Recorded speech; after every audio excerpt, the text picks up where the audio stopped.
ദൈവനാമത്തിന് പിന്നെ മഹത്വം അർപ്പിക്കുന്നു. കഴിഞ്ഞ 2 സന്ദേശങ്ങളിലൂടെ യാക്കോബിന്റെ ലേഖനത്തിലെ ചില ചിന്തകളാണ് ഞാൻ പങ്കുവെച്ചത്. യാക്കോബിന്റെ ലേഖനം നമുക്ക് നൽകുന്ന പ്രധാനപ്പെട്ട ആഹ്വാനം ആത്മീയ പക്വത എന്നുള്ളതാണ്. അത് ആദ്യ സന്ദേശത്തിൽ ഞാൻ വ്യക്തമാക്കിയുണ്ടായി. പിന്നീട് 1-ാം അധ്യായത്തിലൂടെ കഴിഞ്ഞ ആഴ്ച നാം ചിന്തിച്ചത് ആത്മീയ പക്വത വെളിപ്പെടുന്ന മേഖലകൾ. അതിലൊന്ന് 1-ാം അധ്യായം വ്യക്തമാക്കുന്നു. നമ്മുടെ ജീവിതത്തിൽ നേരിടുന്ന പരിശോധനകളുടെ നടുവിലാണ് നമ്മുടെ ആത്മീയ പക്വത വെളിപ്പെടുന്നത്. ആത്മീയ പക്വത എന്ന് പറയുമ്പോൾ ഞാനത് ഒന്നുകൂടെ ആവർത്തിക്കുന്നു, കേവലം ആത്മീയ വളർച്ചയല്ല, ആത്മീയ പക്വത, സ്പിരിച്വൽ മച്യൂരിറ്റി. പരിശോധനകൾ ജീവിതത്തിൽ നേരിടുമ്പോൾ നാം അതിനെ എങ്ങനെ കാണുന്നു, അതിനോട് എങ്ങനെ പ്രതികരിക്കുന്നു എന്നുള്ളതിന്റെ അടിസ്ഥാനത്തിലാണ് നമ്മുടെ ആത്മീയ പക്വത നമുക്ക് മനസ്സിലാക്കാൻ കഴിയുന്നത്. അതിന്റെ തുടർച്ചയാണ് എന്ന് പറഞ്ഞാൽ ആത്മീയ പക്വതയുടെ ലക്ഷണങ്ങൾ എന്നുള്ളതിന്റെ തുടർച്ചയാണ് 2-ാം അധ്യായത്തിലൂടെ ഇന്ന് ചിന്തിക്കാനായിട്ട് ആഗ്രഹിക്കുന്നത്. ഞാൻ ആദ്യം 1-2 വാക്യങ്ങളൊന്ന് വായിച്ചു കേൾപ്പിക്കുകയാണ്. യാക്കോബിന്റെ ലേഖനം 2-ാം അധ്യായം ആദ്യത്തെ 2-3 വാക്യങ്ങൾ. സഹോദരന്മാരെ, തേജസ്സുള്ളവനായി നമ്മുടെ കർത്താവായ യേശു ക്രിസ്തുവിൽ വിശ്വസിക്കുന്ന നിങ്ങൾ മുഖപക്ഷം കാണിക്കരുത്. നിങ്ങളുടെ പള്ളിയിൽ മൂടിയുള്ള വസ്ത്രം ധരിച്ചും പൊന്മോതിരം ഇട്ടും കൊണ്ട് ഒരുത്തനും മുഷിഞ്ഞ വസ്ത്രം ധരിച്ചൊരു ദരിദ്രനും വന്നാൽ നിങ്ങൾ മൂടിയുള്ള വസ്ത്രം ധരിച്ചവനെ നോക്കി ഇവിടെ സുഖേന ഇരുന്നാലും എന്നും ദരിദ്രനോട് നീ അവിടെ നിൽക്കാം, അല്ലെങ്കിൽ എന്റെ പാദപീഠത്തെങ്കിൽ ഇരിക്ക എന്നും പറയുന്നുവെങ്കിൽ നിങ്ങൾ ഉള്ളിൽ പ്രമാണമില്ലാതെ ന്യായരഹിതമായി വിധിക്കുന്നവരായില്ലയോ? ഈ 2-ാം അധ്യായം മുഴുവൻ നമ്മൾ വായിച്ചാൽ ദരിദ്രരോട് നമ്മൾ കാണിക്കേണ്ട മനോഭാവം എന്താണെന്നുള്ളതാണ് 2-ാം അധ്യായത്തിലെ വിഷയം. അതിലിപ്പം വായിച്ച വാക്യം ഉൾപ്പെടെ ആദ്യത്തെ 13 വാക്യങ്ങളിൽ ദരിദ്രരോട് മുഖപക്ഷം കാണിക്കരുത് എന്നുള്ളതാണ്. 14 മുതൽ അതിന്റെ ഒടുവിലത്തെ വാക്യം വരെ ദരിദ്രരെ നമ്മളാവോളം സഹായിക്കണം എന്നുള്ളതാണ്. ഈ 2 വിഷയങ്ങളാണ് ഈ യാക്കോബിന്റെ ലേഖനം 2-ാം അധ്യായത്തിൽ പരാമർശിക്കപ്പെട്ടിട്ടുള്ളത്. ഞാൻ അതൊന്നുകൂടെ എടുത്തു പറയാം. ദരിദ്രരോട് മുഖപക്ഷം കാണിക്കരുത് എന്നുള്ളതും ദരിദ്രരെ നമ്മളാവോളം സഹായിക്കണം എന്നുള്ളതുമാണ് യാക്കോബിന്റെ ലേഖനത്തിലെ 2-ാം അധ്യായത്തിന്റെ വിഷയം. ഇത് രണ്ടും ആ തീമിനോട് ബന്ധപ്പെടുത്തി വേണം നാം ചിന്തിക്കാൻ. ആത്മീക പക്വതയുള്ളവരായി തീരണം, ആത്മീകമായി തികവുള്ളവരായി തീരണം എന്നുള്ള നിർദ്ദേശത്തോടെയാണ് യാക്കോബിന്റെ ലേഖനം ആരംഭിക്കുന്നത്. അങ്ങനെയാണെങ്കിൽ ആത്മീക പക്വതയുടെ ലക്ഷണമാണ് നമ്മൾ ദരിദ്രരോട് എങ്ങനെ ഇടപെടുന്നു എന്നുള്ളത്. അപ്പൊ ഈ അധ്യായത്തിൽ പറയുന്നത് ആത്മീക പക്വതയുടെ ലക്ഷണമാണ് എന്നുള്ളത് കൊണ്ട് നമുക്ക് ഇങ്ങനെ തന്നെ പറയാം: ബലഹീനരായ ആളുകളോട്, ദരിദ്രരായ ആളുകളോട് നമ്മുടെ മനോഭാവം എന്താ, നമ്മുടെ കാഴ്ചപ്പാട് എന്താ, അവരോട് നാം എങ്ങനെയാ പ്രതികരിക്കുന്നത്? ഇത് ഒരു വിശ്വാസിയുടെ ആത്മീയ പക്വതയെയാണ് കാണിക്കുന്നത്. അതിൽ 1-ാമത്തെ വിഷയമാണ് ആദ്യത്തെ ഈ 13 വാക്യങ്ങളിലുള്ളത്. ഞാനത് വേഗത്തിൽ, വലിയ വിശദീകരണങ്ങൾക്ക് നമുക്ക് സമയമില്ല എങ്കിലും വേഗത്തിലെ ആശയങ്ങളൊക്കെ ഒന്ന് പറയുകയാണ്. അവിടെ പറയുന്ന ഏറ്റവും പ്രധാനപ്പെട്ട വിഷയം എന്ന് പറയുന്നത്, വായിച്ച ആ 2-3 വാക്യങ്ങളിലൂടെ തന്നെ നമുക്ക് മനസ്സിലാകും, മുഖപക്ഷം കാണിക്കരുത് എന്നുള്ളതാണ്. മുഖപക്ഷം കാണിക്കരുത്. എന്താ ഈ മുഖപക്ഷം കാണിക്കുക എന്ന് പറഞ്ഞാൽ അതെന്താണെന്നുള്ളതിന്റെ ഒരു ദൃഷ്ടാന്തം എന്ന നിലയിൽ ഒരു കാര്യം അവിടെ സൂചിപ്പിച്ചിട്ടുണ്ട്, അല്ലെ? നിങ്ങളുടെ പള്ളിയിൽ 2 കൂട്ടം ആളുകൾ വരിക, ആ വരുന്നതിൽ മുഷിഞ്ഞ വസ്ത്രം ധരിച്ചൊരു വന്നാൽ അവരോട് എങ്ങനെ നിങ്ങൾ ഇടപെടുന്നത്? മൂടിയുള്ള വസ്ത്രം ധരിച്ചും പൊന്മോതിരം ഇട്ടുമൊക്കെ ഒരാൾ വന്നാൽ ആ ആളിനോട് എങ്ങനെയാ നിങ്ങൾ ഇടപെടുന്നത്? ഇതിന്റെ അടിസ്ഥാനത്തിലാണ് ആത്മീക പക്വത മനസ്സിലാക്കാൻ കഴിയുന്നത് എന്നുള്ളതാണ് ഈ അധ്യായത്തിന്റെ വിഷയം. നമ്മൾ ഈ വേദപുസ്തകത്തിലെ ഓരോ കാര്യങ്ങളൊക്കെ പഠിക്കുമ്പോൾ ആ വിഷയങ്ങൾ അവിടെ പറഞ്ഞിരിക്കുന്നത് ഏത് കോണ്ടെക്സ്റ്റിലാണ് എന്നുള്ളതിന്റെ അടിസ്ഥാനത്തിലാണ് അതിന്റെ ശരിയായ അർത്ഥം നമുക്ക് മനസ്സിലാക്കാനായിട്ട് കഴിയുന്നത്. കഴിഞ്ഞ വെള്ളിയാഴ്ച പ്രിയ സാം ശുശ്രൂഷിച്ച വചനഭാഗം നമ്മൾ ശ്രദ്ധിച്ചു കാണുമല്ലോ. ആ വിഷയം അവിടെ അവതരിപ്പിച്ചിരിക്കുന്നത് ഏത് പശ്ചാത്തലത്തിലാണ് എന്നുള്ളത് ചൂണ്ടിക്കാണിച്ചാണ് പിന്നീടുള്ള ആ ഉപമയുടെ ഒരു വ്യാഖ്യാനം എന്ന നിലയിൽ ചില ആത്മീയ ആലോചനകൾ താൻ നമുക്ക് തന്നത്. ഒരുപക്ഷെ ആ ഭാഗത്തോട് നമ്മൾ ചിന്തിച്ചിരുന്ന ചില ഭാഗങ്ങളിൽ നിന്ന് വ്യത്യസ്തമായി നമുക്ക് തോന്നാം. എങ്കിലും അത് ആ വേദഭാഗം എങ്ങനെയാണ് അവതരിപ്പിച്ചിരിക്കുന്നത് എന്നുള്ളതിന്റെ അടിസ്ഥാനത്തിലാണ്. അങ്ങനെയാണ് നമ്മൾ ദൈവത്തിന്റെ വചനം പഠിക്കേണ്ടത്, അതിന്റെ വ്യാഖ്യാനങ്ങളും അർത്ഥങ്ങളും മനസ്സിലാക്കേണ്ടത്. അങ്ങനെയാണെങ്കിൽ ഞാൻ ഒന്നുകൊണ്ടൊന്ന് പറഞ്ഞ് ഈ വിഷയത്തിലേക്ക് പ്രവേശിക്കാം. ആത്മീയ പക്വത വെളിപ്പെടേണ്ട ഒരു മേഖലയാണ് ദരിദ്രരായ ആളുകളോടുള്ള നമ്മുടെ മനോഭാവം. അതിൽ ഒന്നാമത്തേത് ആദ്യ ഭാഗത്ത് പറയുന്നു, മുഖപക്ഷം കാണിക്കരുത് എന്നുള്ളതാണ്. മുഖപക്ഷം കാണിക്കുക എന്ന് പറഞ്ഞാൽ ഇംഗ്ലീഷിലെ വാക്കുകളൊക്കെ നമ്മൾ ശ്രദ്ധിച്ചാൽ പല വാക്കുകൾ പല വെർഷൻസിൽ ഉപയോഗിച്ചിട്ടുണ്ട്. പാർഷ്യാലിറ്റി എന്നൊരു പദം ഉപയോഗിച്ചിട്ടുണ്ട്, ഫേവറിറ്റിസം എന്നൊരു വാക്ക് ഉപയോഗിച്ചിട്ടുണ്ട്. ഇങ്ങനെ ഓരോ വേർഷൻസിൽ പല വാക്കുകളാണ് ഉപയോഗിച്ചിട്ടുള്ളത്. ഇതെല്ലാം ഒരേ ആശയത്തെ തന്നെയാണ് സൂചിപ്പിക്കുന്നത്. നമ്മൾ ആ പദം മലയാളത്തിൽ പറഞ്ഞിരിക്കുന്നത് തന്നെ മുഖപക്ഷം കാണിക്കുക എന്ന് പറഞ്ഞാൽ എന്താ അതിലൂടെ നമുക്ക് വെളിപ്പെട്ടു വരുന്നത്? എന്തുകൊണ്ട് ചിലപ്പോൾ ഇതൊരു പക്ഷേ സാധാരണ എടുത്ത് പ്രസംഗിക്കപ്പെടുന്ന ഒരു വിഷയമല്ല. എന്നാൽ നമ്മളിപ്പോ യാക്കോബിന്റെ ലേഖനത്തിലൂടെയാണല്ലോ തുടർച്ചയായിട്ട് ചിന്തിച്ചുകൊണ്ടിരിക്കുന്നത്. അതുകൊണ്ട് ആ തുടർച്ചയായി വരുന്ന ആലോചന എന്നുള്ള നിലയിലാണ് ഞാൻ ഇന്ന് ആ വേദഭാഗം തന്നെ സൂചിപ്പിക്കാനായിട്ട് ആഗ്രഹിച്ചത്. പലപ്പോഴും നാം അറിയാതെ അല്ലെ നമ്മളെല്ലാം ചെയ്യുന്ന ഒരു കാര്യമാണ് മുഖപക്ഷം കാണിക്കുന്നു എന്നുള്ളതാണ്. ഞാൻ അങ്ങനെയൊന്നും അല്ല എന്ന് പറയാൻ പറ്റുന്ന ആരും ഇവിടെ ഇരിപ്പുണ്ടെന്ന് ഞാൻ കരുതുന്നില്ല. പ്രധാനമായ 2 കാരണങ്ങളാണ് മുഖപക്ഷം കാണിക്കാനായിട്ട് നമ്മൾ പ്രേരിപ്പിക്കുന്നത്. ഒന്ന്, പുറമെ കാണുന്നതിന്റെ അടിസ്ഥാനത്തിൽ നമ്മൾ വിധിക്കും. അതുകൊണ്ടാണ് പലപ്പോഴും മുഖപക്ഷം കാണിക്കുന്നത്. ഇപ്പൊ ഇവിടെ തന്നെ പറഞ്ഞിരിക്കുന്നത് പുറമെ കാണിക്കുന്നതിന്റെ അടിസ്ഥാനത്തിലുള്ള വിധിയാ. എന്ത്? ആ വന്നയാളിന്റെ വേഷവും സാമ്പത്തിക സ്ഥിതി അത് നോക്കി. ഒരാൾ ദരിദ്രനാണ്, മുഷിഞ്ഞ വസ്ത്രമൊക്കെ ധരിച്ചു, മറ്റേയാൾ മൂടിയുള്ള വസ്ത്രം ധരിച്ചു. ആ പുറമേ കണ്ടതിന്റെ അടിസ്ഥാനത്തിൽ ആ ആളിന് മാന്യമായി സീറ്റ് കൊടുത്തു, മറ്റേ ആളിനെ ഗവനിക്കാതെ വിട്ടു. ഇവിടെ ഗവനിക്കാതെ വിട്ടെന്നല്ല, പാതപീഠത്തെങ്കിൽ ഇരുന്നോളാൻ പറയുന്ന ഇവിടെ പറയുന്നത്. അപ്പൊ അത് പുറമേ കാണുന്നതിന്റെ അടിസ്ഥാനത്തിലാണ്. ഇനി മറ്റൊന്ന് സ്വാർത്ഥതയുടെ അടിസ്ഥാനത്തിലാണ്. ഞാനത് അങ്ങനെ അങ്ങ് പറഞ്ഞു പോകുന്നേ ഉള്ളൂ, അത് വിശദീകരിക്കുന്നില്ല. പലപ്പോഴും നമ്മള് മുഖപക്ഷത്തോടുകൂടി അല്ലെ പക്ഷപാതത്തോടുകൂടി ചില വിഷയങ്ങളിൽ ഇടപെടുന്നതിന്റെ കാരണങ്ങളിലൊന്ന് സ്വാർത്ഥതയാണ്. എന്റെ സ്വന്തമാണ്, അല്ലെ എനിക്കതിൽ നിന്ന് എന്തെങ്കിലും ചില പ്രയോജനങ്ങൾ കിട്ടും എന്നുള്ളതിന്റെ അടിസ്ഥാനത്തിലല്ലേ എല്ലാ വിഷയങ്ങളും നമ്മൾ എടുത്തു നോക്കിയാൽ അത് അങ്ങനെ തന്നെ നമുക്ക് മനസ്സിലാക്കാനായിട്ട് കഴിയും. ഈ ദിവസങ്ങളിലൊക്കെ പുതിയ ഗവൺമെന്റ് ഒക്കെ വന്നു, പുതിയ ഭരണാധികാരികളൊക്കെ വന്നു. അവരെടുക്കുന്ന ഓരോ തീരുമാനങ്ങളും നമ്മൾ എടുത്തു നോക്കിയാൽ നമുക്കറിയാം മുൻ ഗവൺമെന്റ് എടുത്തതിൽ നിന്ന് വ്യത്യസ്തമായ പല തീരുമാനം.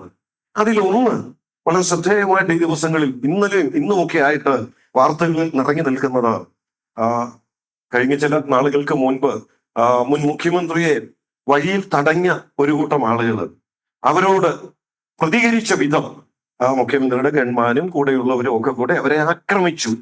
പക്ഷെ ആക്രമിച്ചവര് അന്നത്തെ ഭരണാധികാരികളുടെ സ്വന്തമായിരുന്നത് കൊണ്ട് ആക്രമണത്തെ അവർ വ്യാഖ്യാനിച്ചത് അങ്ങനെയാണ്. അവർക്കെതിരെ കേസൊന്നും എടുക്കുന്നില്ലെന്ന് തന്നെയല്ല, അവരെ വ്യാഖ്യാനിച്ചത് അത് രക്ഷാപ്രവർത്തനമാണ്. പക്ഷെ സംഭവിച്ചത് എന്താ? തല പൊട്ടി, ബ്ലഡ് ഒഴിച്ചു, ആശുപത്രിയിലായി, ഒത്തിരി അപകടങ്ങൾ, ഒത്തിരി അനർത്ഥങ്ങൾ പറ്റി. പക്ഷേ സ്വന്തം ആളുകളെ കൂടെ ഉള്ളവരാ ചെയ്തിരിക്കുന്നത്. അതുകൊണ്ട് അതിനെ എങ്ങനെ വ്യാഖ്യാനിച്ചു? അതിനെ രക്ഷാപ്രവർത്തനം. ഗവൺമെന്റ് ഒക്കെ മാറി പുതിയ ആളുകൾ വന്നപ്പോ അതേ കാര്യം എടുത്ത് പരിശോധന നടത്തിയിട്ട് പറഞ്ഞു അത് ഭയങ്കര അക്രമമായി പോയി, ആ ചെയ്തവർക്കെതിരെ ഇപ്പം അന്വേഷണവും നടപടിയും വരിക. അന്നൊരു കൂട്ടം ആളുകള് അങ്ങനെ കണ്ടു, ഇന്നൊരു കൂട്ടം ആളുകള് അതിനെ വേറൊരു നിലയിൽ കണ്ടു. ഒരേ ആളുകളാ ചെയ്തതും അനുഭവിച്ചതും ഒരു കൂട്ടം ആളുകൾ ഒരേ കൂട്ടര് തന്നെയാണ് എന്ന് പറഞ്ഞാൽ അന്ന് ചെയ്തവരെ തന്നെ ഇപ്പോഴും ചെയ്തവരായിട്ട് കണ്ടിരിക്കുന്നത്. പക്ഷെ അതിന് വിധി നടത്തിയവരുടെ മനോഭാവം, സ്വാർത്ഥത, ഇതെന്റെ സ്വന്തമാണ്. ഇപ്പം വന്നപ്പം ഇതെന്റെ സ്വന്തമാണ്. ഇതാ മുഖപക്ഷത്തിനുള്ള പ്രധാന ഒരു കാരണം. ഞാനൊരു ദൃഷ്ടാന്തമായിട്ട് പറഞ്ഞതേ ഉള്ളൂ. ഇപ്പൊ 2 കാരണങ്ങളാണ് മുഖപക്ഷം കാണിക്കാൻ നമ്മെ പ്രേരിപ്പിക്കുന്നത്. ഒന്ന്, കേവലം ബാഹ്യമായത് മാത്രം നോക്കുന്നു. 2, സ്വാർത്ഥതയുടെ പിന്നാലെ നാം പോകുന്നു എന്നുള്ളതാണ്. ഇത് പൊതുവെ 2 കാരണങ്ങൾ ഞാൻ പറഞ്ഞതേ ഉള്ളൂ. ഇവിടെ നമുക്ക് വേഗത്തിൽ വചനത്തിലേക്ക് വരാം. മുഖപക്ഷം കാണിക്കുന്നത് ഒരു പാപമാണെന്ന് തന്നെയാണ് ഈ വായിച്ച വേദഭാഗത്തിന്റെ താഴെ നാം കാണുന്നത്. 4-5 കൂട്ടം ആശയങ്ങൾ എന്തുകൊണ്ട് മുഖപക്ഷം കാണിക്കരുത് എന്നുള്ളതിന് ഈ വാക്യഭാഗത്തോട് ബന്ധപ്പെട്ട് ഞാനൊന്ന് സൂചിപ്പിച്ച് അവസാനിപ്പിക്കാം. ആ 5ഉം ഒന്നും പറയാനേ നേരമുള്ളൂ, വിശദീകരിക്കാനുള്ള സമയം നമ്മുടെ മുമ്പിലില്ല. അതുകൊണ്ട് അത് എന്താ ഇത്ര ഗൗരവമായിട്ട് ദൈവത്തിന്റെ വചനത്തിൽ ഈ മുഖവശത്തെ കുറിച്ച് പറഞ്ഞിരിക്കുന്നത് എന്നുള്ളത് വേഗത്തിൽ ഒന്ന് സൂചിപ്പിക്കാം. ഇവിടെ വായിച്ച 1-ാമത്തെ വാക്യത്തിൽ തന്നെ നമ്മൾ കണ്ടത് എന്താ? നിങ്ങൾ മുഖപക്ഷം കാണിക്കരുത്. അപ്പൊ അവിടെ ഒരു കാര്യം നമുക്ക് മനസ്സിലായി, അത് കേവലം ചെറിയൊരു കൽപ്പനയായിട്ടല്ല തന്നിരിക്കുന്നത്, ആണോ? അത് വളരെ ഗൗരവമുള്ള ഒരു കൽപ്പനയായിട്ട് തന്നെയാണ് തന്നിരിക്കുന്നത്. ദൈവവചനത്തിൽ ഇതിന്റെ താഴോട്ട് വരുമ്പോൾ ഇതേ അധ്യായത്തിൽ തന്നെ വ്യഭിചാരം ചെയ്യരുത്, മോഷ്ടിക്കരുത് എന്ന കാര്യങ്ങളോടുള്ള ബന്ധത്തിലൊക്കെ ചില കാര്യങ്ങൾ സൂചിപ്പിച്ചിട്ടുണ്ട്. അതേ ഗൗരവത്തിൽ തന്നെയാ ഈ മുഖപക്ഷം കാണിക്കുന്നതിനെയും ദൈവത്തിന്റെ വചനത്തിൽ പറഞ്ഞിരിക്കുന്നത്. നിങ്ങൾ മുഖപക്ഷം കാണിക്കാതിരുന്ന നല്ലതാ കേട്ടോ. കഴിവുണ്ടെങ്കിൽ മുഖപക്ഷം കാണിക്കാതിരിക്കണം. ഇങ്ങനൊന്നും അല്ല പറഞ്ഞിരിക്കുന്നത്. പിന്നെ വളരെ ഗൗരവത്തോടു കൂടി തന്നെയാണ് പറഞ്ഞിരിക്കുന്നത്, നിങ്ങൾ മുഖപക്ഷം കാണിക്കരുത്. അപ്പൊ അതെന്താ? അത് ദൈവത്തിന്റെ കൽപ്പനയാ മുഖപക്ഷം കാണിക്കരുതെന്നുള്ളത്. ഇതൊരു വലിയ കൽപ്പനയായിട്ട് ഒരുപക്ഷെ നമ്മളൊക്കെ അത്ര ചിന്തിക്കുന്നുണ്ടോ എന്ന് എനിക്കറിയത്തില്ല. കൊല ചെയ്യരുതെന്ന് പറഞ്ഞ ദൈവത്തിന്റെ കൽപ്പനയാ, നമ്മളത് അംഗീകരിക്കും. ബാക്കി പറയുന്ന പക്ഷേ പല കാര്യങ്ങളും നമ്മൾ അംഗീകരിക്കും. മുഖപക്ഷം കാണിക്കരുതെന്നുള്ളത് ഇത്ര ഗൗരവമായ ഒരു കൽപ്പനയാണോ? അതേ പ്രിയപ്പെട്ടവരെ, ഞാൻ മുമ്പ് ദൈവത്തിന്റെ കൽപ്പനകളുടെ രണ്ടുവിധ പ്രത്യേകതകളൊന്ന് സൂചിപ്പിച്ചിട്ടുണ്ട്. അതുകൊണ്ട് ഇങ്ങനൊന്ന് പറഞ്ഞു പോകുകയാ. ഒരു കാര്യം അരുത് എന്നുള്ള നിലയിൽ പറഞ്ഞിട്ടുണ്ടെങ്കിൽ അതിനാണ് കൂടുതൽ പ്രാധാന്യമുള്ളത്. അല്ലെ, 10 കൽപ്പനകൾ എടുത്ത് നോക്കിയാൽ അതിനകത്ത് കൂടുതലും ഏതാ? അരുത് അരുത് എന്ന് പറയുന്ന കാര്യമാണ്. ദൈവം ആദ്യം തന്ന കൽപ്പന ഏതാ? പിന്നെ അരുത് എന്നുള്ളതാ. അപ്പൊ അരുത് എന്ന നിലയിൽ ഒരു പ്രമാണം തന്നിട്ടുണ്ടെങ്കിൽ ചെയ്യണം എന്ന് പറഞ്ഞിരിക്കുന്നതിനേക്കാൾ പ്രാധാന്യത്തോടെയാണ് ദൈവത്തിന്റെ വചനത്തിൽ രേഖപ്പെടുത്തിയിട്ടുള്ളത്. തന്നെയല്ല, അങ്ങനെ പറഞ്ഞിട്ടുള്ള ഒരു കാര്യം ലംഘിച്ചാൽ ശിക്ഷ കൂടുതലുമാണ്. അതാ പ്രയോഗങ്ങൾ, അങ്ങനെ പറഞ്ഞിട്ടുള്ള വേദഭാഗങ്ങളൊക്കെ എടുത്ത് ശ്രദ്ധിച്ച് നോക്കിയാൽ മനസ്സിലാക്കാനായിട്ട് കഴിയും. അതുപോലെ തന്നെയാണ് ഈ പാർഷ്യാലിറ്റിയെയും അല്ലെ ഫേവറിറ്റിസത്തിനെയും അല്ലെങ്കിൽ മുഖപക്ഷത്തെയും ദൈവത്തിന്റെ വചനം ഗൗരവമായി പറഞ്ഞിട്ടുള്ളത്. അതുകൊണ്ട് ഞാൻ അത് ഇങ്ങനെ തന്നെ പറയട്ടെ, ഇത് ദൈവത്തിന്റെ കൽപ്പനയാണ്, മുഖപക്ഷം കാണിക്കരുതെന്നുള്ളത്. നമ്മൾ ഈ വാക്യം വായിച്ചാൽ ഒന്നാമത്തെ വാക്യം ഒന്ന് ശ്രദ്ധിച്ച്, സഹോദരന്മാരെ, തേജസ്സുള്ളവനായി നമ്മുടെ കർത്താവായ യേശു ക്രിസ്തുവിൽ വിശ്വസിക്കുന്ന നിങ്ങൾ മുഖപക്ഷം കാണിക്കരുത്. നിങ്ങൾ യേശു ക്രിസ്തുവിൽ വിശ്വസിക്കുന്നവരാണെങ്കിൽ മുഖപക്ഷം കാണിക്കരുത്, ഡോണ്ട് ഷോ പാർഷ്യാലിറ്റി എന്നാണ്. എന്നാൽ അത് ഇംഗ്ലീഷിൽ NIV എഴുതിയിരിക്കുന്നത് നിങ്ങളൊന്ന് ശ്രദ്ധിച്ചാൽ, NIV ട്രാൻസ്ലേഷനിൽ എഴുതിയിരിക്കുന്നത് ഞാനതൊന്ന് വായിച്ചു കേൾപ്പിക്കാം. Do not hold the faith of our Lord Jesus Christ the Lord of glory with partiality. അർത്ഥത്തിൽ അല്പം വ്യത്യാസമുണ്ട്. നിങ്ങൾ യേശു ക്രിസ്തുവിൽ വിശ്വസിക്കുന്നെങ്കിൽ പാർഷ്യാലിറ്റി കാണിക്കരുതെന്നല്ല, അങ്ങനെ മലയാളത്തിൽ ശരിയാത്. എന്നാൽ NIV അതിന്റെ അർത്ഥം കുറച്ചുകൂടെ ഗൗരവത്തോടു കൂടിയാണ്. എന്താണെന്നറിയാമോ? പാർഷ്യാലിറ്റി വെച്ചുകൊണ്ടാണെങ്കിൽ നിങ്ങളുടെ വിശ്വാസത്തെ മുറുകെ പിടിച്ചുകൊണ്ട് നിൽക്കുന്നു എന്ന് നിങ്ങൾ അവകാശപ്പെടണ്ടെന്നാണ്. എന്ന് പറഞ്ഞാൽ നമ്മൾ യേശു ക്രിസ്തുവിൽ വിശ്വസിക്കുന്നെന്ന് പറയുകയും ഈ പാർഷ്യാലിറ്റി, മുഖപക്ഷം എന്ന പാപം നമ്മുടെ ജീവിതത്തിൽ ഉണ്ട് എങ്കിൽ ആ വിശ്വാസം നമ്മൾ മുറുകെ പിടിക്കുന്നവരല്ല എന്നാണ് അവിടെ പറയുന്നത്. അത് വിശദീകരിക്കുന്നുണ്ട് താഴോട്ട് വരുമ്പോൾ. നിങ്ങളുടെ വിശ്വാസം പ്രവൃത്തിയില്ലെങ്കിൽ നിർജീവമാണ്, ആത്മാവില്ലാത്ത ശരീരം പോലെ ഉള്ളെന്നൊക്കെ ഇതേ അധ്യായത്തിൽ തന്നെ പറയുന്നുണ്ട്. 2-ാം അധ്യായത്തിന്റെ ഒടുവിലേക്ക് വരുമ്പോൾ 26-ാം വാക്യം, ഇങ്ങനെ ആത്മാവില്ലാത്ത ശരീരം നിർജീവമായിരിക്കുന്നത് പോലെ പ്രവൃത്തിയില്ലാത്ത വിശ്വാസവും നിർജീവമാകുന്നു. അപ്പൊ നമ്മൾ യേശു ക്രിസ്തുവിൽ വിശ്വസിക്കുന്നു എന്ന് പറയുകയും ആ വിശ്വാസത്തെ മുറുകെ പിടിക്കുകയും ചെയ്യുകയും മുഖപക്ഷം കാണിക്കുകയും ചെയ്യുന്നുണ്ടെങ്കിൽ എന്തിനു തുല്യമാണെന്നാണ് ഇവിടെ പറയുന്നത്? ആത്മാവില്ലാത്ത ശരീരത്തിന് തുല്യമാണ്, നിർജീവാവസ്ഥയിലുള്ള വിശ്വാസം എന്നാണ് അതിന് പറയുന്നത്. അപ്പൊ എത്ര ഗൗരവത്തോടു കൂടിയാ ദൈവത്തിന്റെ വചനം ഈ വിഷയത്തെ അവതരിപ്പിച്ചിട്ടുള്ളത്. മുഖപക്ഷം കാണിക്കരുത്. ഇത് ഇവിടെ തന്നെ താഴോട്ട് വരുമ്പോൾ അതിന്റെ വിശദീകരണം പറയുന്നുണ്ട്. 4-ാമത്തെ വാക്യത്തിലേക്ക് വരുമ്പോൾ, നിങ്ങൾ മുഖപക്ഷം കാണിക്കുന്നുണ്ടെങ്കിൽ ഉള്ളിൽ പ്രമാണമില്ലാതെ ന്യായരഹിതമായി വിധിക്കുന്നവരായില്ലയോ എന്ന് പറയുന്നുണ്ട്. അപ്പോൾ ഒരു വിധിയോട് ബന്ധപ്പെട്ടാണ് ഇത് പ്രധാനമായിട്ടും തിരുവെഴുത്തിൽ സൂചിപ്പിച്ചിട്ടുള്ളതാണ്. ഇതറിയണമെങ്കിൽ പഴയ നിയമത്തിലെ ചില വാക്യങ്ങളൂടെ വായിക്കണം. നമുക്ക് എല്ലാ വാക്യങ്ങളും വായിക്കാനായിട്ട് ഇപ്പം സമയമില്ല. എന്നാൽ ഒരു വാക്യം ഒന്ന് വായിച്ചാൽ നല്ലതാണ്. ലേവ്യ പുസ്തകം 19-ാം അധ്യായത്തിന്റെ 15-ാമത്തെ വാക്യം. ലേവ്യ പുസ്തകം 19-ാം അധ്യായം 15-ാം വാക്യം. ഇതേ കാര്യം തന്നെ അനേക പ്രാവശ്യം പഴയ നിയമത്തിലുണ്ട്. ഞാൻ 1-2 വേദവാക്യങ്ങളോടൊന്ന് പറയാം. ഇപ്പൊ എടുത്ത് വായിക്കണ്ട, നോട്ട് ചെയ്യുന്നവർ പിന്നെ നോക്കിയാൽ മതി. ആവർത്തന പുസ്തകം 1-ാം അധ്യായം 17-ാമത്തെ വാക്യം, ആവർത്തന പുസ്തകം 16-ാം അധ്യായം 19-ാമത്തെ വാക്യം, സദൃശവാക്യം 24-ന്റെ 23. ഞാൻ ഒന്നുകൂടെ പറയാം. ഇപ്പൊ നമ്മൾ വായിക്കേണ്ടത് ലേവ്യ പുസ്തകം 19 അധ്യായം 15 വാക്യം, ആവർത്തന പുസ്തകം 1:17, ആവർത്തന പുസ്തകം 16:19, സദൃശവാക്യം 24:23. ഇതെല്ലാം ഒരേ കാര്യമാണ്. ഒന്ന് വായിച്ചേക്കണം. ലേവ്യ പുസ്തകം 19:15. ആ മതി. ന്യായവിസ്താരത്തിൽ അന്യായം ചെയ്യരുത്, എളിയവരുടെ മുഖം നോക്കരുതെന്ന് എന്ന് പറഞ്ഞാൽ മുഖം നോക്കി ന്യായവിസ്താരത്തിങ്കിൽ ഇരിക്കരുത്. പിന്നീട് ഞാൻ പറഞ്ഞ റെഫറൻസുകളൊക്കെ ഉണ്ടല്ലോ, ആവർത്തന പുസ്തകവും സദൃശവാക്യവും ഇപ്പൊ യാക്കോബിന്റെ ലേഖനവും എല്ലാം നമ്മൾ എടുത്തു നോക്കിയാൽ മുഖപക്ഷം കാണിക്കരുത്, മുഖം നോക്കരുത് എന്നുള്ള നല്ല നിർദ്ദേശമാണ്, ഗൗരവമായ കൽപ്പനയാണ് തന്നിരിക്കുന്നത്. എന്നാൽ അതിലെല്ലാം പറഞ്ഞിരിക്കുന്ന കോണ്ടെക്സ്റ്റ് മുഖപക്ഷം കാണിക്കാൻ സാധ്യതയുള്ള ഒരു പ്രധാന മേഖലയോട് ബന്ധപ്പെട്ട, അതേതാണെന്ന് ആ വാക്യങ്ങളെല്ലാം വായിച്ചാൽ മനസ്സിലാക്കും. ന്യായവിസ്താരത്തിങ്കൽ ഇരിക്കുമ്പോൾ, അല്ലെ, ന്യായവിസ്താരത്തിങ്കൽ ഇരിക്കുമ്പോൾ, ഞാൻ പറഞ്ഞ മറ്റു വേദവാക്യങ്ങളും അതേ പശ്ചാത്തലത്തിലാണ് എന്ന് പറഞ്ഞാൽ അതിന്റെ അർത്ഥം എന്താ? രണ്ടുപേര് തമ്മിൽ ഒരു പ്രശ്നം, അല്ലെ രണ്ട് കൂട്ടർ തമ്മിൽ ഒരു പ്രശ്നം, ആ പ്രശ്നം തീർക്കാനായിട്ട് എന്നെ എവിടെ ഇരുത്തിയിരിക്കുക? ന്യായാധിപനായിട്ട് ഇരുത്തിയിരിക്കുക, അല്ലെ ന്യായവിസ്താരത്തെങ്കിൽ ഇരുത്തിയിരിക്കുക. അതിന് ഞാൻ ഇരിക്കുമ്പോൾ ഞാൻ അതിൽ ഒരാളോട് മുഖപക്ഷം കാണിച്ച് ഇടപെടാൻ പാടില്ല, നീതിയോടെ വിധിക്കണം. അങ്ങനെ ചെയ്താൽ അതിന് ആ വാക്യം ലേവ്യ പുസ്തകം തന്നെ പറയുന്നത് എന്താണെന്നറിയാമോ? അത് അന്യായമായ വിധിയാണ്. അപ്പോ പ്രശ്നം തീർക്കുന്നതിനോടുള്ള ബന്ധത്തിൽ ഇടപെടുമ്പോൾ മുഖപക്ഷം കാണിക്കാൻ സാധ്യതയുള്ളത് കൊണ്ടാണ് ആ വിഷയം എടുത്തു പറഞ്ഞ് പഴയ നിയമത്തിലെ ന്യായപ്രമാണത്തിന്റെ കൽപ്പനകളിൽ ആവർത്തിച്ച്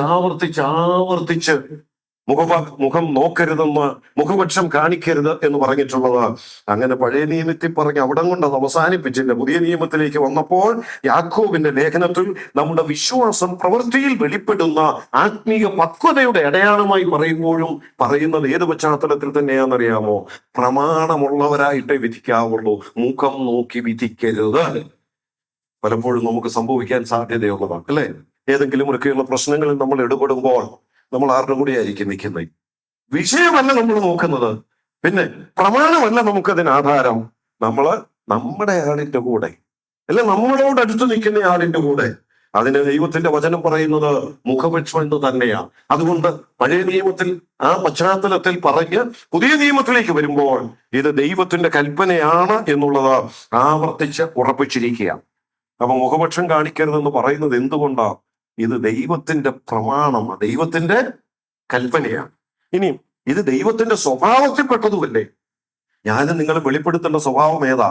ഫിലിപ്പ് ലേഖനം 2-ാം അധ്യായത്തിന്റെ 5-ാം വാക്യത്തിൽ നമ്മൾ വായിക്കുന്നുണ്ട്, ഏത് സ്വഭാവം ഉണ്ടായിരിക്കേണ്ടത്, ഏത് മനസ്സാ, ഏത് ഭാവമാണ് നമ്മിൽ ഉണ്ടായിരിക്കേണ്ടത്? ക്രിസ്തുയേശുവിലുള്ള ഭാവം തന്നെ നിങ്ങളിലും ഉണ്ടായിരിക്കട്ടെ. എന്താ ക്രിസ്തുവിന്റെ ഭാവം, എന്താ ദൈവത്തിന്റെ ഭാവം എന്ന് പറയുന്നത്?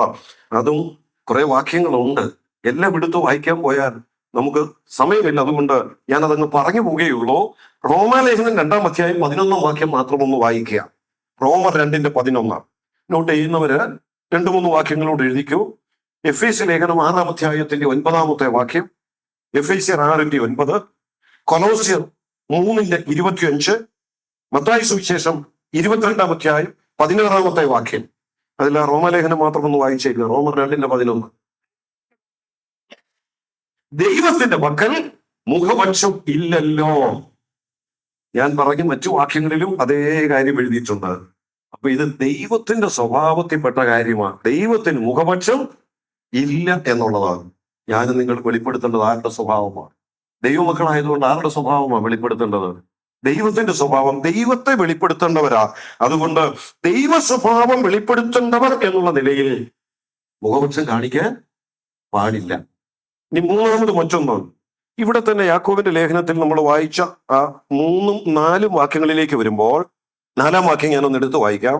നിങ്ങൾ ഇങ്ങനെ ദരിദ്രനും മോടിയുള്ള വസ്ത്രം ധരിച്ച ആളുകൾ വരുമ്പോൾ ഇങ്ങനെ പക്ഷപാതത്തോടുകൂടി മുഖപക്ഷത്തോടുകൂടിയായി ഇടപെടുന്നതെങ്കിൽ, 4-ാം വാക്യം പറയാം, നിങ്ങൾ ഉള്ളിൽ പ്രമാണമില്ലാതെ ന്യായരഹിതമായി വിധിക്കുന്നവരല്ലയോ? അപ്പൊ എങ്ങനെയേ വിധിക്കാവൂ? ആ വാക്യത്തിന്റെ ശരിയായ ആശയം എന്താണെന്നറിയാമോ? നിങ്ങൾ മുഖപക്ഷം കാണിക്കരുത്. എന്തുകൊണ്ട്? ഉള്ളിൽ പ്രമാണമുള്ളവരായതുകൊണ്ട്. മുഖപക്ഷം കാണിക്കുകയാണെങ്കിൽ അതിന്റെ അർത്ഥം എന്താ? അവിടെ തന്നെ പറയാം, അവർക്കൊരു പ്രമാണവും ഇല്ലാതെയാ വിധിക്കുന്നത്. എന്താ നമ്മുടെ പ്രമാണത്തിന്റെ പ്രത്യേകത? ഇവിടെ പഴയ നിയമത്തിലാണിത് അനേക പ്രാവശ്യം പറഞ്ഞിട്ടുള്ളത്. പുതിയ നിയമത്തിലും ഗൗരവത്തോടു കൂടി തന്നെ പറഞ്ഞിട്ടുണ്ട്. പഴയ നിയമത്തിന്റെ പ്രമാണവും പുതിയ നിയമ പ്രമാണവും തമ്മിലുള്ള വ്യത്യാസം എന്താണെന്നറിയാമോ? പഴയ നിയമത്തിന്റെ പ്രമാണങ്ങളെ കുറിച്ച് നമുക്ക് വേണമെങ്കിൽ ഇങ്ങനെ പറയാം, അത് കൽപ്പലകകളിൽ എഴുതി കൊടുത്ത പ്രമാണമാണെന്ന് പറയാം. എന്നാൽ പുതിയ നിയമത്തിന്റെ പ്രമാണത്തെ കുറിച്ച് എബ്രായ ലേഖനം 8-ാം അധ്യായത്തിന്റെ 10-ാം വാക്യം, എബ്രായ ലേഖനം 10-ാം അധ്യായത്തിന്റെ 16-ാമത്തെ വാക്യം, ഈ വാക്യങ്ങളൊന്നും ഇപ്പൊ വായിക്കുന്നില്ല. അവിടെ വ്യക്തമായിട്ട് എഴുതിയിട്ടുണ്ട്, ഈ പുതിയ പ്രമാണം എന്ന് പറയുന്നത് നിങ്ങളുടെ ഹൃദയങ്ങളിൽ എഴുതിയിരിക്കുന്ന പ്രമാണമാണ്. ഏത് പ്രമാണമാണ് നമുക്കുള്ളത്? വെറുതെ കടലാസിൽ എഴുതിയ പ്രമാണമല്ല, വെറുതെ കൽപ്പനകളിൽ എഴുതിയ പ്രമാണമല്ല. പിന്നെ പുതിയ നിയമത്തിന്റെ ഈ പ്രമാണം എന്ന് പറയുന്നത് എന്റെയും നിങ്ങളുടെയും ഹൃദയങ്ങളിൽ എഴുതി തന്നിട്ടുള്ള പ്രമാണമാണ്. അത് ഹൃദയത്തിലുണ്ടെങ്കിൽ പ്രമാണമില്ലാത്തവരെ പോലല്ല ഇനി വിധിക്കേണ്ടത്. ഇനി നമ്മൾ വിധി പ്രഖ്യാപിക്കേണ്ടത് പ്രമാണമുള്ളവരെ പോലെയാണ്. എന്തുകൊണ്ടാണ് മുഖപക്ഷം കാണിക്കേണ്ടി വരുന്നതെന്ന് അറിയാമോ? പ്രമാണത്തിന് വില കൊടുക്കുന്നില്ല. പ്രമാണം മാറ്റി വെച്ചു. അത് അന്യായമായ വിധി എന്നാണ് ഈ വേദഭാഗം നമ്മെ ശക്തമായിട്ട് ഓർപ്പിക്കുന്നത്. അതുകൊണ്ട് പ്രിയപ്പെട്ടവരെ ഞാൻ പറയട്ടെ, എന്തുകൊണ്ട് മുഖപക്ഷം കാണിക്കരുത്? നമ്മുടെ ഉള്ളിൽ ഒരു പ്രമാണം ദൈവം തന്നിട്ടുണ്ട്. ആ പ്രമാണത്തിനനുസരിച്ച് വേണം നമ്മൾ വിധി കൽപ്പിക്കുവാൻ. ഇവിടെ വിധി കൽപ്പിക്കുക എന്നുള്ള വാക്ക് തന്നെ എഴുതിയിട്ടുള്ളത് കൊണ്ടാണ് ഞാനത് എടുത്തെടുത്ത് പറയുന്നത്. ഞാനത് ഒന്നുകൂടെ പറയുക. പഴയ നിയമത്തിൽ മുഖപക്ഷം കാണിക്കരുതെന്നും മുഖം നോക്കരുതെന്നും പറഞ്ഞിരിക്കുന്ന ഭാഗങ്ങൾ മുഴുവൻ ന്യായവിസ്താര സഭയോട് ബന്ധപ്പെട്ട, ന്യായം വിധിക്കുന്നതിനോട് ബന്ധപ്പെട്ട. അപ്പോൾ നാം പ്രശ്നം തീർക്കുന്നതിനോട് ബന്ധപ്പെട്ട് മാത്രമല്ല, മറ്റുള്ളവരോടുള്ള നമ്മുടെ മനോഭാവത്തിലും കാഴ്ചപ്പാടിലും അവരെ സ്വീകരിക്കുന്നതിലും അവരെ തിരസ്കരിക്കുന്നതിലും ഒക്കെ നമുക്ക് എന്തുണ്ടായിരിക്കണം? നമുക്ക് ഒരു പ്രമാണം ഉണ്ടായിരിക്കണം. ആ പ്രമാണത്തിനനുസരിച്ചാണ് നമ്മൾ വിധിക്കേണ്ടത്. അപ്പൊ എന്തുകൊണ്ട് മുഖപക്ഷം കാണിക്കരുത്? നാം ഹൃദയത്തിൽ എഴുതി തന്നിട്ടുള്ള പ്രമാണത്തിനനുസരിച്ചാണ് മറ്റുള്ളവരോട് ഇടപെടേണ്ടത്. ഇനി 4-മത്തേത്, ദൈവത്തിന്റെ സ്വഭാവമാണെന്ന് പറഞ്ഞു. എന്നാൽ ഇത് മാതൃകയാക്കി ക്രിസ്തു നമുക്ക് തന്നിട്ടില്ലേ? ഇവിടെ തന്നെ താഴോട്ട് വരുമ്പോൾ 5-ാം വാക്യത്തിലേക്ക് വരുമ്പോൾ, ഈ യാക്കോബിന്റെ ലേഖനം തന്നെ 2-ാം അധ്യായത്തിന്റെ 5-ാം വാക്യത്തിലേക്ക് വരുമ്പോൾ ഈ മുഖപക്ഷത്തെ കുറിച്ച് പറഞ്ഞിട്ടും ഉള്ളിലെ പ്രമാണം അനുസരിച്ച് വിധിക്കണമെന്നൊക്കെ ഉള്ളത് പറഞ്ഞിട്ട് 5-ാം വാക്യത്തെ പറഞ്ഞത് എന്താണെന്നറിയാമോ? സഹോദരന്മാരെ കേൾപ്പിൻ, ദൈവം ലോകത്തിൽ ദരിദ്രരായവരെ വിശ്വാസത്തിൽ സമ്പന്നരും തന്നെ സ്നേഹിക്കുന്നവർക്ക് വാഗ്ദത്തം ചെയ്ത രാജ്യത്തിന്റെ അവകാശികളും ആകേണ്ടതിന് തിരഞ്ഞെടുത്തില്ലയോ? നിങ്ങളോ ദരിദ്രരെ അപമാനിച്ചിരിക്കുന്നു. അപ്പൊ നിങ്ങൾ ചെയ്ത പോലൊന്നും അല്ല കർത്താവ് ചെയ്തത്. കർത്താവ് ഇക്കാര്യത്തിൽ ഒരു മാതൃക കാണിച്ചു തന്നിട്ടുണ്ട്. എന്താ കാണിച്ചത്? ദരിദ്രരെ വിശ്വാസത്തിൽ സമ്പന്നരാക്കി. അവ കർത്താവ് ദരിദ്രരെന്നോ സമ്പന്നരെന്നോ നോക്കാതെ, ഞാനത് വിശദീകരിക്കണ്ടല്ലോ. കർത്താവ് തന്റെ ജീവനെ തന്നത് ആർക്ക് വേണ്ടിയാ? ഏതെങ്കിലും ഒരു ഗ്രൂപ്പിന് വേണ്ടിയാണോ? മുഖപക്ഷം നോക്കിയാണോ?